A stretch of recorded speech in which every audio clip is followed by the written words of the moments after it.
Hi everyone, यार तो बात करेंगे प्रोग्रामिंग कोडिंग के बारे में। आज की वीडियो में डिस्कस करेंगे कि आपको कौन सा प्रोग्रामिंग प्लेटफॉर्म आपको सेलेक्ट करना चाहिए, कौन सी प्रोग्रामिंग लैंग्वेज पर आपको काम करना चाहिए। आप किसी भी प्रोग्रामिंग लैंग्वेज पर काम करते हैं तब तक आपकी प्रोग्रामिंग की जो कोडिंग स्ट्रक्चर है वो वेल डिफाइंड नहीं होगा, वो अच्छा कोडिंग पैटर्न नहीं होगा। आप कभी भी किसी भी अच्छी ऑर्गेनाइजेशन में आप काम कर रहे होंगे, वहाँ पर आपका जो कोडिंग पैटर्न है बहुत ज़्यादा इम्पोर्टेंट होता है। गाइस, बहुत सारे प्रोग्रामिंग प्लेटफॉर्म ऐसे हैं जिसमें आप अपनी प्रोग्रामिंग कोडिंग को यूज़ करते हुए डिफरेंट टेक्नोलॉजी पे काम करते हुए अपनी प्रोजेक्ट्स बना सकते हैं।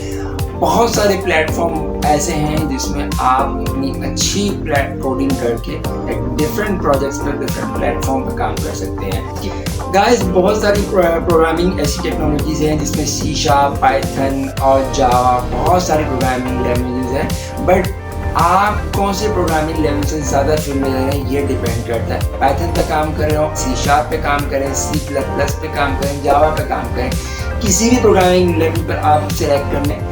गाइस, किसी भी प्रोग्रामिंग लैंग्वेज को आप अच्छी तरीके से सीखना है। ये ज़रूरी नहीं है कि आप पाइथन पे काम करते हैं, ये ज़्यादा इम्पोर्टेंट नहीं है कि आप सी प्लस प्लस पे काम करते हैं, ये ज़्यादा इम्पोर्टेंट नहीं है कि आप सी शार्प पे काम करते हैं। आप किसी भी प्रोग्रामिंग लैंग्वेज को अच्छे तरीके से यूटिलाइज करना सीख लें, कोडिंग पैटर्न को अंडरस्टैंड करना, कोडिंग स्ट्रक्चर को अंडरस्टैंड करना सीख लें, डेटा स्ट्रक्चर के कॉन्सेप्ट को अंडरस्टैंड करना सीख लें।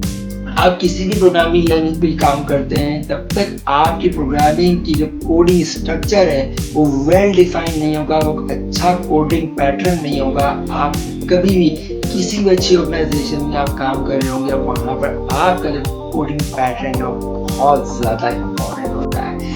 आप अपनी कोडिंग पैटर्न अच्छी कोडिंग प्रेफर करें, अच्छी कोडिंग करें। एक अच्छा गुड कोडर वो होता है जो अपनी प्रोग्रामिंग लैंग्वेज में जितनी ज़्यादा वेरिएबल्स को अच्छे नाम से डिफाइन कर रहा हो, जितने भी मेथड्स बना रहा हो उनको अच्छे नाम से डिफाइन कर रहा हो, प्रॉपर नेम दे रहा हो। बहुत सारी टेक्नोलॉजी तक इस पर यूटिलाइज हो रही हैं। पाइथन सबसे ज़्यादा मोस्ट पॉपुलर लैंग्वेज है, इस पर सबसे ज़्यादा यूटिलाइजेशन इस पर पाइथन की हो रही है। प्रोग्रामिंग कोडिंग में सबसे ज़्यादा इम्पोर्टेंट है ऑब्जेक्ट ओरिएंटेड प्रोग्रामिंग का कॉन्सेप्ट। ऑब्जेक्ट ओरिएंटेड प्रोग्रामिंग का कॉन्सेप्ट हर प्रोग्रामिंग के अंदर बहुत ज़्यादा इम्पोर्टेंट है। आप पाइथन पे काम कर रहे हो, आप चाहे वीबी पे काम कर रहे हो, आप सी शार्प पे काम कर रहे हो, आप जावा पे काम, ऑब्जेक्ट ओरिएंटेड प्रोग्रामिंग कॉन्सेप्ट आपको तमाम टेक्नोलॉजीज में आपको यूटिलाइज करना होता है। ऑब्जेक्ट ओरिएंटेड प्रोग्रामिंग का प्रॉपर यहाँ पर मकसद ये यूटिलाइज करने का आप अपने कोडिंग पैटर्न को अच्छे तरीके से वेल डिफाइन कर सकें। प्रॉपर क्लासेस, ऑब्जेक्ट और इनकैप्सुलेशन, एब्स्ट्रैक्शन की हेल्प से आप अपनी कोडिंग पैटर्न को अच्छे तरीके से वेल डिफाइन कर सकें। गूगल की जो सॉफ्टवेयर इंजीनियर है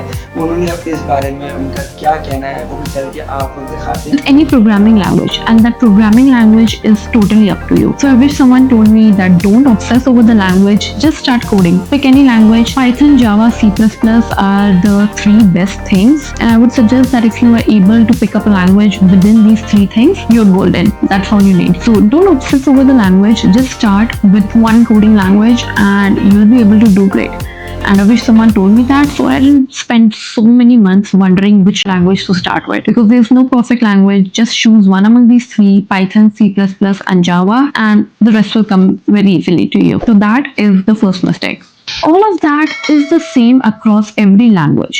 So honestly, you see a ton of opinions out there by people telling you that JavaScript is best, C++ is best, or Java is best. But the truth is that each and every language is the same, and the core point is to just start coding. So I wish I didn't spend so much time worrying about whether I have chosen the right language or not, because there is no concept as a right language. Language is a tool, and anything that helps you code, anything that you're comfortable and anything that you like coding in, that's enough. That's the only thing that you need to worry about. Just choose that one, make sure you're committed to it, make sure you're completing it from the start to the end, and that's all that matters. You don't need to worry about the new courses that are coming or whether the one that you have picked is right or not, because the key is to not get distracted. The key is to stay committed to that one thing and just doing that, and leaving the rest, leaving everything else is noise. So don't get distracted, surrounded by the courses in the market. Just choose one that is good for you, and yeah, just stick to it. And you will start seeing the results. You will start seeing improvements in your coding skills once you start completing and finishing course.